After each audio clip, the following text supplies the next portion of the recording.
Bon, de retour pour la suite de la vidéo. Nous sommes encore dans cette monstruosité de calcul. Néanmoins, j'ai pas mal avancé là hors écran parce que je pense qu'il faut quand même passer à autre chose. Bon, je crois que c'est la troisième fois que je l'ai dit. Et là, j'ai travaillé un peu. Je préfère expliquer directement ce que c'est.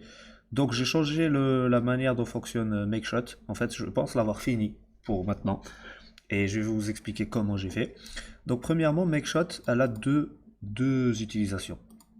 Elles sont représentées par ce booléen.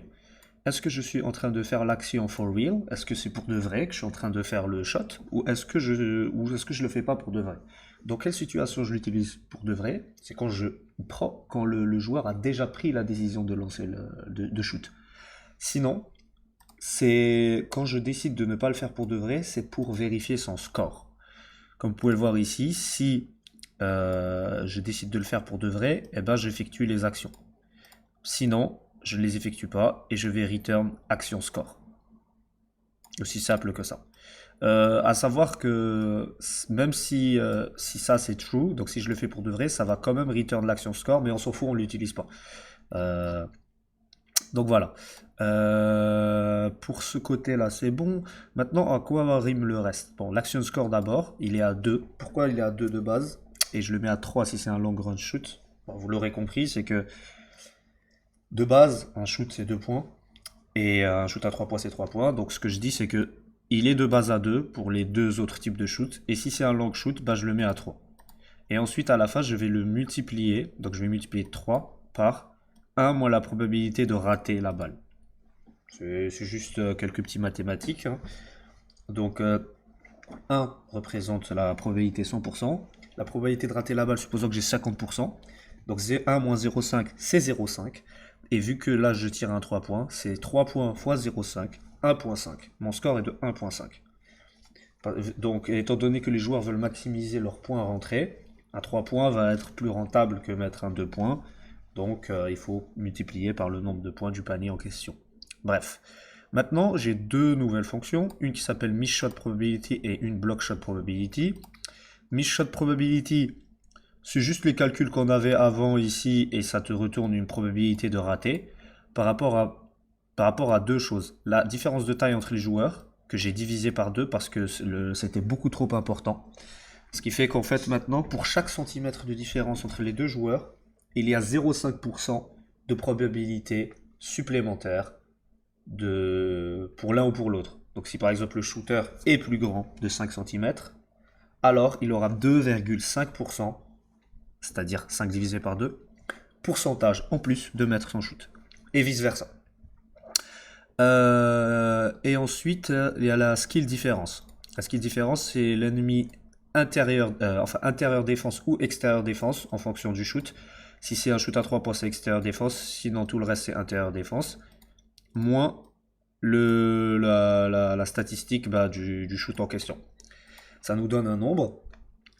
Et ensuite, la probabilité de miss, c'est 1 moins 0,35 qui est la probabilité moyenne de mettre un 3 points NBA par des joueurs moyens. 0,5 pour les 2 points et 0,6 pour les dunks, entre guillemets. Multiplié par ça, divisé par 75. 75, je considère que c'est la moyenne de base. Donc, il suffit juste que je mette ce nombre à 50 plus tard. Et,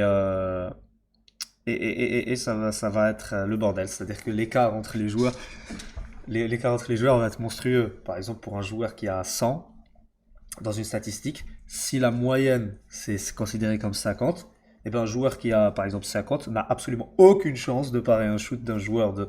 Bon, on peut faire le test si vous voulez. Long run shoot, je vais mettre 50 ici. Et je vais repartir sur ma scène qui est là. Ok, donc comme avant, j'ai mon Michael Jordan ici. Qui est où? Michael Jordan ici qui a 100 partout et qui fait 1m75. Bon, on s'en fout. Et les nobody font également 1m75. On va pas leur donner de différence de taille. Et on les a mis 75 partout. 75 partout. 75 partout. 50 partout. Moyenne.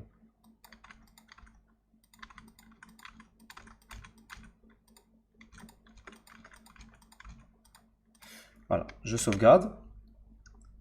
Je l'ouvre ma console. Je vais lire. Je vais lancer ça. Michael Jordan shoot, 85%, à 3 points, hein, juste pour info. 85% à 3 points. Je vais remettre tout à 75, juste pour voir. Je sauvegarde, je relance. 77%.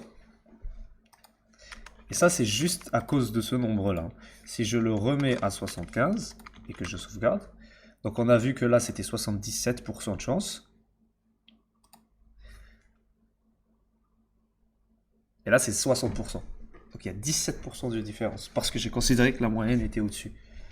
Évidemment, si je fais par 100, ça va être encore moins, etc., etc. Et là, il a miss. Il a miss. Hein. Il n'est pas clutch, Jordan. Hein. Alors, anyway, donc ça va donner tout simplement la probabilité de rater un shoot. Évidemment, ça, c'est le genre de choses que je peux changer avec le temps. Ça, c'est clairement des choses qui peuvent changer, ne serait-ce que ces nombres-là que je peux tweak. Ces nombres-là, ça devrait aller, mais ils peuvent être tweak aussi. Donc je change ça. Et la probabilité de block shot juste après, c'est quoi? C'est la probabilité de miss. En fait, comment j'ai considéré le block shot? C'est très personnel, mais il y a une probabilité que le joueur miss. Donc supposons qu'elle est de 50%. Donc elle est représentée par, ici, par le côté rouge.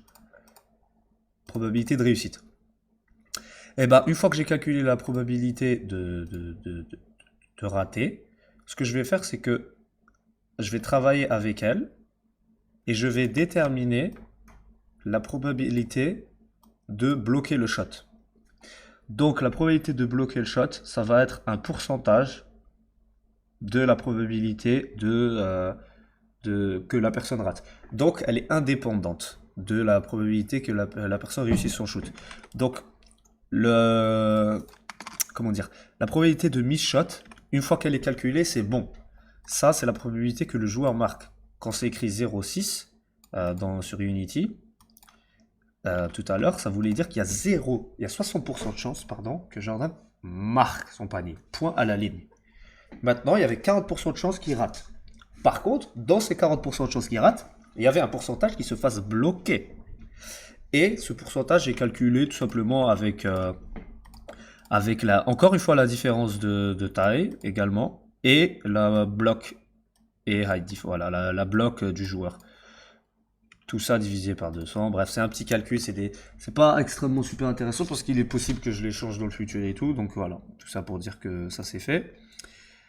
Ok, donc on a tout ça fonctionne pas mal pour le moment. Donc on peut par exemple expérimenter. Je vais mettre Michael Jordan. Je vais le mettre un peu moins bon shooter. C'est où? Long run shoot. Je vais le mettre à 87. Par contre, je vais le mettre à sa vraie taille, 2 mètres, à peu près, à 98.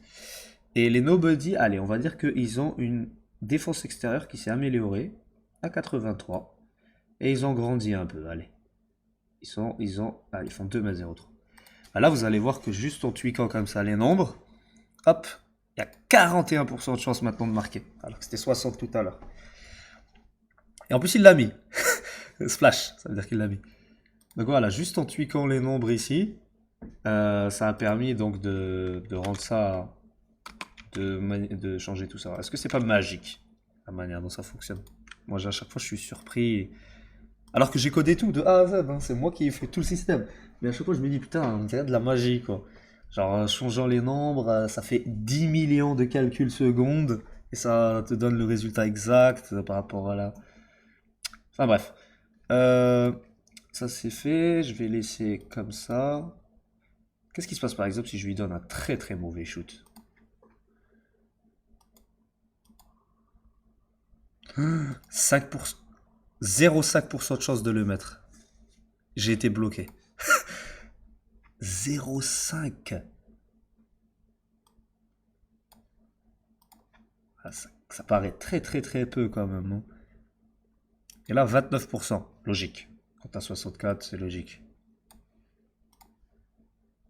Par contre, si je le mets à 50, 49, c'est si bas que ça. 11%, mon Dieu! C'est dégueulasse. Attendez, je vais aller chez les nobody Exterior Defense, je vais les diminuer aussi à 50, juste pour voir. Donc là, j'avais 11%. Et là, je reviens à 29. Ok, donc ça va vraiment dépendre. En fait, les stats des joueurs, bon, c'est un peu logique, hein, mais ça va être très très très important d'avoir des bonnes stats, quoi. Après, ce qui est intéressant, c'est que même si vous avez des joueurs qui sont meilleurs que ceux d'en face, bah, ça reste quand même des stats, des probas. Ce qui fait que tout à l'heure, on l'a vu, mon Jordan, il avait 80% de chance de réussite et il a raté son shoot. Et juste avant, 41% et il l'a mis. Donc, si vous avez un match-up miroir et que vous avez 40% de chance de mettre le shoot et que vous le mettez et qu'en face il a 80, bah il va bien rager. Mais c'est un peu comme tous les auto-battleurs, hein. Il y a une petite part de chance, une petite intelligence artificielle, un peu. Et encore, là, c'est comment dire, c'est beaucoup plus mathématique. Donc, on a vraiment il y a vraiment ce facteur chance, mais le but, ça va être d'optimiser sa chance, évidemment. Donc voilà, je pense que je vais finir cette vidéo là-dessus, juste pour vous montrer que je pense que c'est un peu plus cool comme ça, de faire le truc de mon côté, comment dire, réfléchir dessus, ne pas être trop déconcentré avec un peu de musique. Je suis concentré moi quand je mets de la musique. Et ça m'a permis de faire ça, et je suis assez satisfait. Donc pour le moment, le make shot, hop, on le ferme ici, c'est réglé. Et évidemment, pour tout ce qui concerne par exemple les long shot score, maintenant, ce qu'ils font, c'est que non seulement ils vont stocker dans l'action les différentes caractéristiques, comme on l'avait vu avant, mais ça va également maintenant stocker le score. Le score, c'est le make shot, donc la même chose, sauf qu'on met un false ici. Ce qui fait que ça va pas faire le splash, etc. Par contre, ça va donner l'action score. Donc maintenant, on est en train de stocker, on est déjà en train de le faire là, on est pour les shoots, nous sommes en train de stocker le score du shoot. Donc par exemple, quand Jordan il a 60% de chance de mettre son 3 points, c'est 0,6.3. 1,8 de score. Parce que c'est un 3 points. Et donc, ça va check ça pour toutes ces décisions et ça va déterminer quel score ça fait. Donc les prochaines étapes sur lesquelles travailler sont faire le drive. Donc j'avais commencé le drive, mais voilà, je vais un peu essayer de réorganiser ça. J'avoue, j'avais dit que j'allais le faire, mais pour le moment, je vais finir quand même de travailler sur ça. Donc on a le make drive, il est où? Ah, il est là. Pourquoi il est là?